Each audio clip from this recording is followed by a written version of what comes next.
Assalamualaikum warahmatullahi wabarakatuh. Pada pertemuan kali ini, kita akan membahas mengenai Microsoft Visio dan Microsoft Publisher. Di video kali ini, kita akan melakukan latihan praktikum submodul 1, yaitu pembuatan flowchart menggunakan Microsoft Visio, di mana kalian akan melakukan latihan submodul 1 dengan membuat flowchart bagaimana tata cara dalam memesan makanan di restoran rumah makan Sunda. Seperti ini. Oke, untuk step pertama yaitu kalian buka Microsoft Visio kalian masing-masing. Terus klik blank drawing pada fitur yang tersedia. Dan pilih yang metric units. Selanjutnya, create. Oke, step kedua itu akan muncul tampilan seperti yang ada di layar ini. Lalu klik pada kotak dialog shape yang ada, yaitu di sini. Kemudian klik more shape. Lalu pilih yang flowchart dan basic flowchart. Oke, di Visio ini tuh kalian gak cuman bisa untuk membuat basic flowchart kayak gini aja, tapi ada semacam animasi warehouse atau gudang yang akan kalian pelajari di semester tingkat lebih atas lagi. Oke, kembali lagi untuk step ketiganya, yaitu ketika sudah muncul shape seperti ini, kita dapat membuat model flowchart seperti yang ada di modul. Oke, sebelum itu mungkin saya jelasin lagi kalau basic flowchart ini tuh memiliki berbagai bentuk dan fungsinya masing-masing. Jadi nggak bisa sembarangan tuh kalian pengen pakai yang ini untuk dijadiin decision atau kalian pakai yang internal data untuk jadiin proses, gak bisa. Kalian harus mengacu pada fungsi-fungsinya ini. Misalnya start di sini, misalnya kayak lonjong ya, di sini tuh difungsikan itu sebagai mengawali dan mengakhiri sebuah proses. Kalau persegi ini yaitu berfungsi untuk menjelaskan sebuah proses. Ketupat ini tuh berfungsi untuk membuat keputusan bagi si aktor atau pihak-pihak yang terlibat di flowchart. Oke, sekarang kita akan membuat shape yang sama seperti di modul. Yang pertama itu, kalian bisa tekan dan geser ke layar ini ya, ke kertasnya gitu.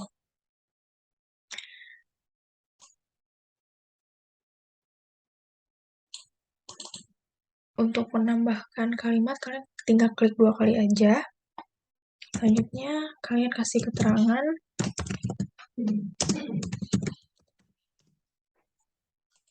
Oke. Udah nih, customer datang sebagai awal dalam sebuah proses. Selanjutnya, customer memilih menu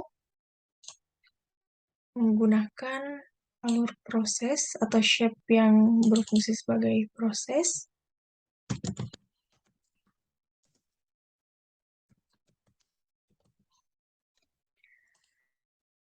Ketiga, yaitu kita memakai decision karena ada pertanyaan di situ. Si customer ini jadi memesan atau tidak.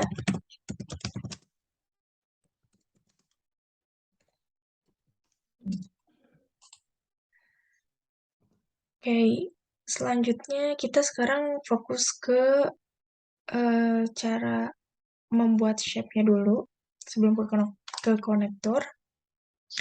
Itu kita selanjutnya pakai yang data ini karena selanjutnya kita akan menjelaskan mengenai menu. Menu ini kan ada biasanya di buku menu gitu kan, masuknya ke data.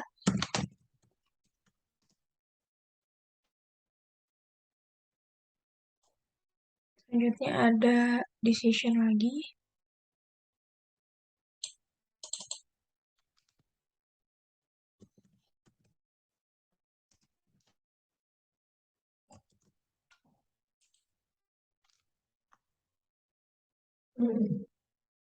Kalian boleh ikutin sesuai dengan yang di modul. Kalaupun kalian malas ngedrag, kalian bisa untuk Ctrl C terus Ctrl V gitu ya.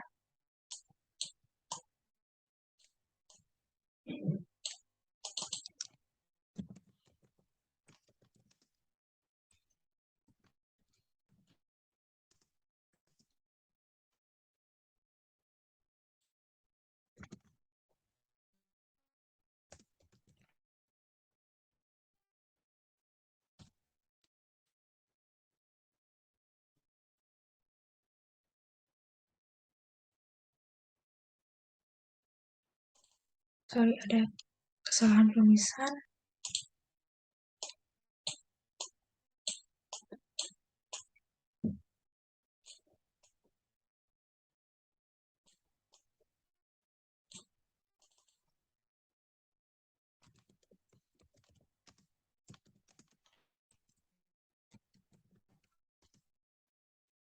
Dan yang terakhir yaitu untuk mengakhiri sebuah proses, maka kita menggunakan fungsi yang end. Customer.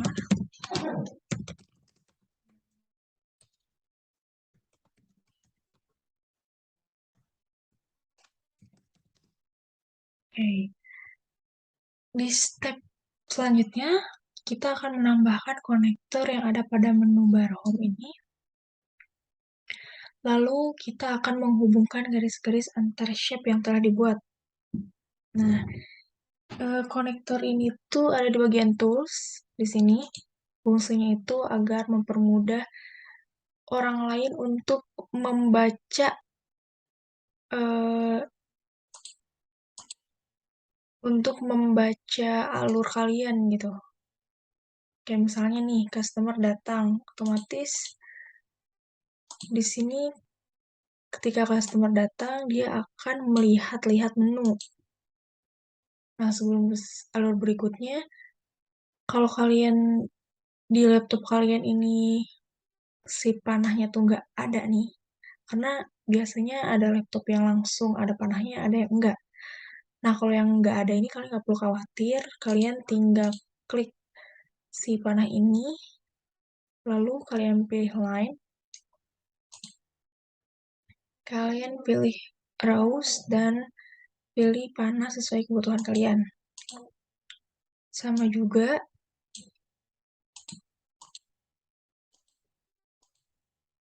nah, untuk yang decision ini tuh karena akan adanya pengambilan keputusan, jadi ada dua panah nih. Kayak misalnya si customer ini tuh jadi memesan atau enggak setelah melihat-lihat misalnya lingkungannya kotor, jadi nggak jadi memesan.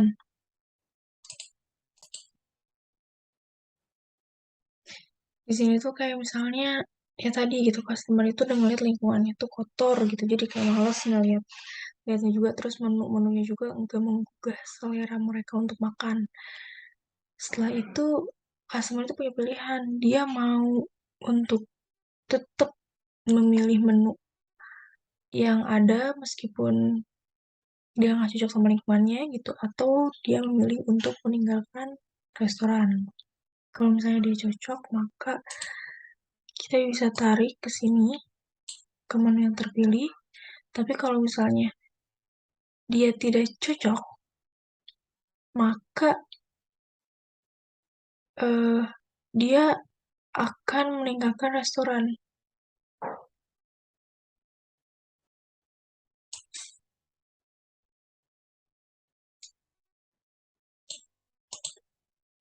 Kayak gitu.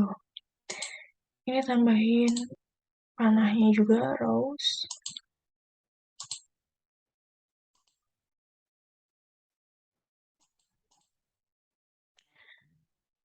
Nah, di sini juga kalian bisa tambahin semacam keterangan ya. Kayak misalnya customer jadi memesan, di sini kalian klik 2 kali, terus ya, misalnya.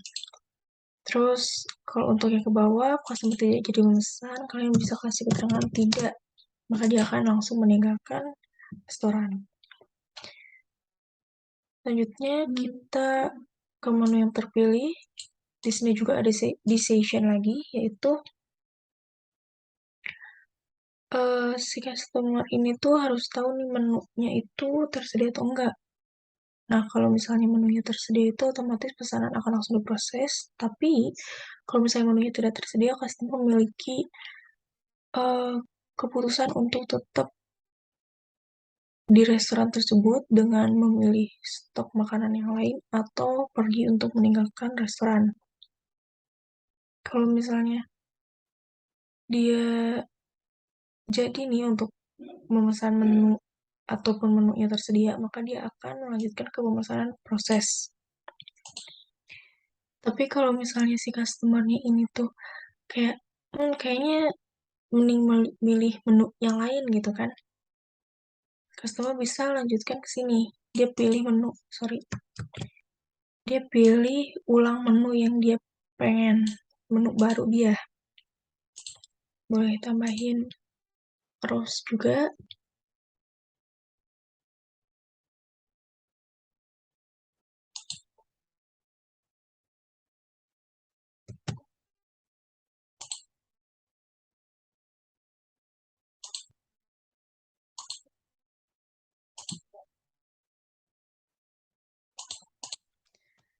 Nah, selanjutnya kalau misalnya si stok menu yang tidak tersedia itu dia bisa pilih lagi ke atas, customer memilih menu, terus customer jadi memesan gitu kan.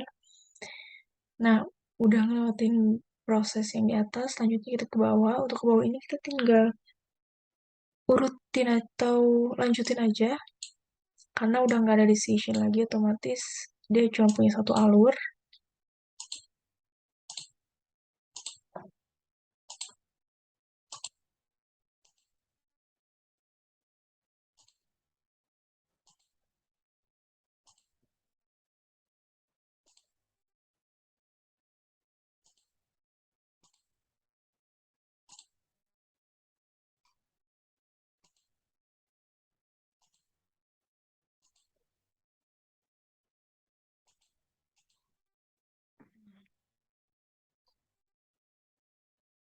Ini sudah sama seperti yang di modul.